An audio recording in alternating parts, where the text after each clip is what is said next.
Hi there. How are you?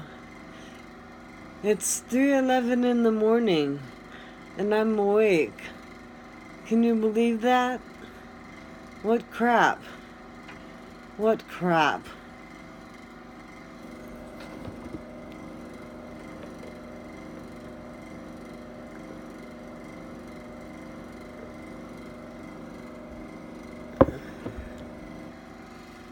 So I thought I'd tell you about a dream I had. So I was on the Star Trek Enterprise, and it was a new Enterprise, and we were going on a new galaxy quest. And I was so excited to be on the Enterprise. I was like, this is when I woke up. I was like, woohoo, I'm so full of excitement and joy to be on the Enterprise again. And then I woke up. I know it, right? I mean, Picard was there, and Geordi LaFord was there, and Data was there, and Number One was there. And it was so fun because this is what was going on. So I was late to a birth, right?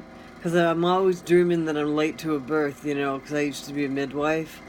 So those are the dreams that I have. It's like being late to class, being late to college class.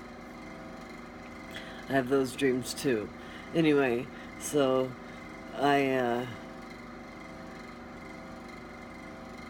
in my dream, I was driving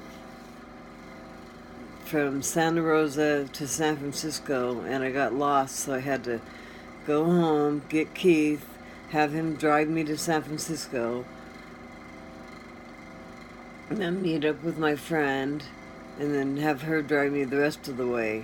So I got Keith, and so I'm with Keith, and we're on the Enterprise, and the Enterprise is taking me to San Francisco to meet up with my friend Claudette. And I'm so excited. I'm like, oh my God, I'm so filled with excitement and joy because I'm on the Enterprise. And Keith's like, what? And he's like put his ear up really close to my mouth, and then I woke up and I'm yelling at it in his ear. I'm so glad to be on the Starship Enterprise. I'm filled with excitement and joy for being on the Starship Enterprise. And then I woke up. I'm crazy. So I didn't know if I was more of excitement to be on the way to a birth or more of excitement for being on the Starship Enterprise.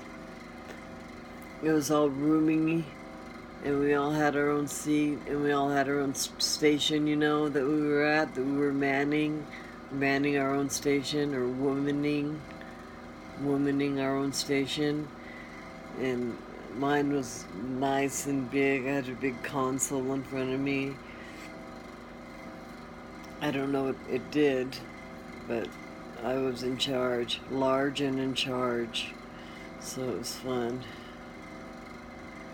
So that's my dream story, which it's interesting that I'm able to tell you because I never remember any of my dreams. That was a fun dream, though. Do a dab.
Okay.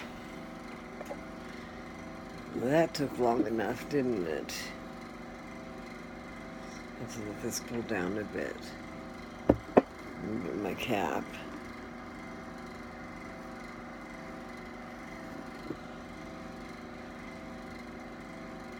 Okay, good upon you.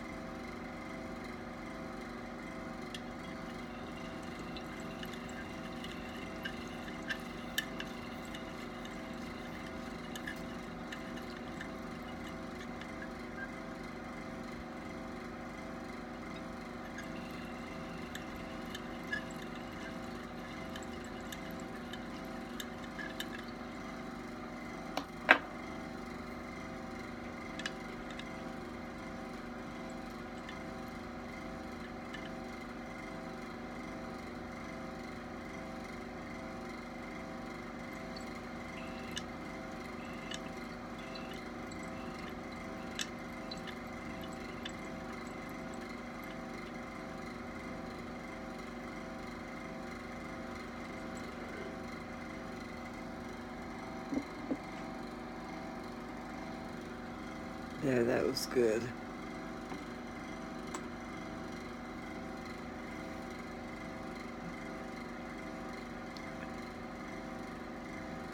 My mermaid hair.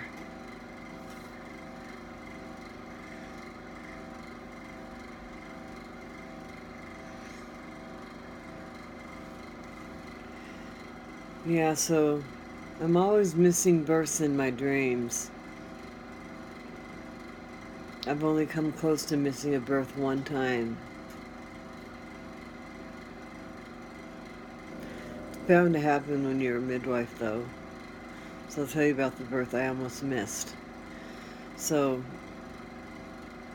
the midwife I was working with was out of town, so I was on call for her. So there was a doula. She was at the birth, and they were doing a water birth. And nobody told me this lady was in labor, so I didn't even have a heads up or anything. So I get a call from the doula, and she said, "Come quick, so-and-so's in labor," and she's pushing. And so she's in Petaluma, and I'm in Santa Rosa, and that's like a 20-minute drive. So I jump in my car, and I don't know the address. I don't know where she lives or anything. And back then, they didn't have GPS, so I had a map. So I'm driving. It's nighttime. So I shoot past the house. I had to turn around. If I didn't turn around, I'd have made the whole birth. So I get there. I walk in quietly, go to the sink, wash my hands, and the doula said, "I can see the head." And I'm like, "Okay." And so I walk in, take off my jacket, go to put on gloves. She goes, "The head's coming, the head's coming." I said, "Okay, you're there, I'm here, I don't have my gloves on, you have your gloves on, you were prepared for the birth before I got here, why don't you just conduct the birth?" She's like, "Are you sure?" I said, "Yeah, you're there. I'm here." She said, "Okay." I said, "Okay, just, guide the head out." I said, "Put gentle pressure on the head," because the head was out. I said, "For the shoulders." I said, "Now put the baby on the mama's belly, but make sure that the head is out of the water," because it was a water birth. And so she did, and it was the doula's first catch. So she was all thrilled and excited, and you could cut the atmosphere with a knife. So thick in there. And the mother didn't know me. I didn't know the mother, and I just walked in, so she didn't know me from Adam. And the lights were dim low, and she couldn't see me. I was just a voice. So she had her baby, and the baby was crying. Everything was okay.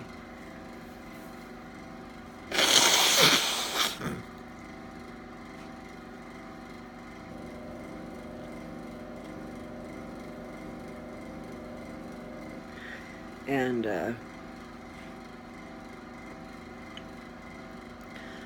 so then I checked the cord and saw that it had stopped pulsating. Asked her if you wanted to have her placenta outside the tub or inside the tub. And she said she wanted to stay where she was.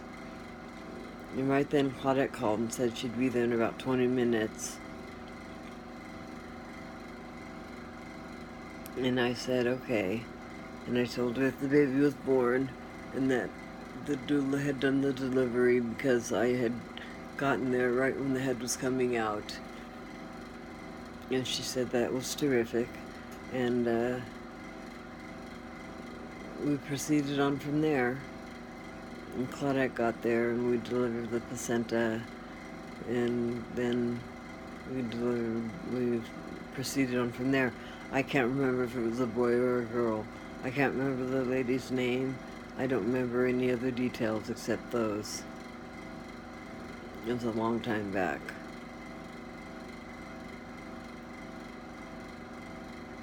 Claudette had to go out of town for a family emergency, I remember that. So,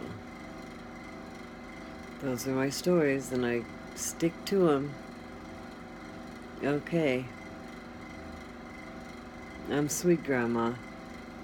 I'll see you on the flip side. Bye.